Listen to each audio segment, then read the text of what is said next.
You can be forgiven for being confused about masks. At the beginning of the pandemic, the World Health Organization and governments here were recommending against widespread use. And the arguments haven't abated, particularly in the United States. I was tested this morning, so it's not necessary. But the evidence is clear. Masks do work. Professor Ryan McIntyre has researched their effectiveness and is a recognised authority on them. There's evidence from randomised controlled clinical trials that masks protect against respiratory viruses of all kinds in community settings, and there's evidence from a systematic review commissioned by the WHO specific to COVID-19, SARS and MERS coronavirus, which shows that they offer 85% reduction in the risk of infection.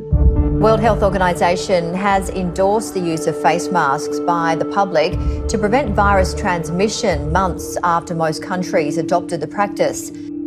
So why the resistance at a national level in Australia?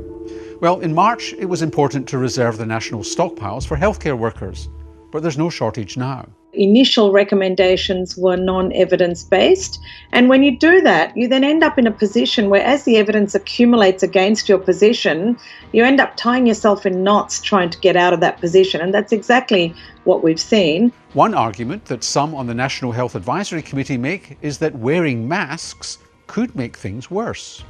We have continued to recommend against widespread use of masks because of the concern that people may take more risks because of thinking the masks could do more than they can.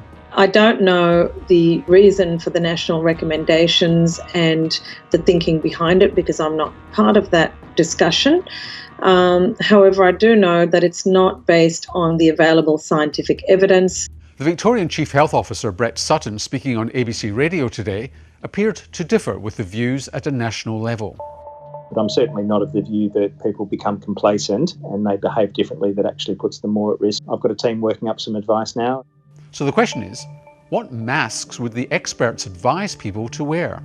Ideally, if you can get a surgical mask or a medical mask, it's the same thing. That's the best thing, but they are single-use products, so you can't keep reusing them. If you can't afford that, then you can make a cloth mask or a fabric mask. You need multiple layers, at least 3. You need a water-resistant fabric on the front, and you need it to fit reasonably well around the face, and you have to wash it every day.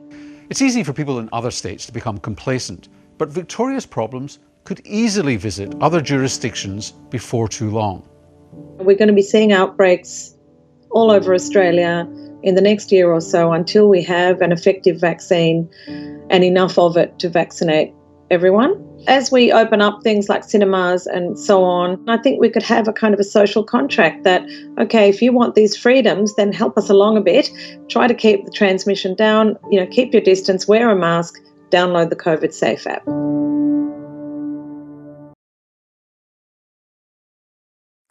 Hi, I'm Lee Sales. Thanks for watching this story. If you'd like to watch more of 7:30's stories, they are on the left of your screen. And tap on the button below to subscribe and get the latest from ABC News.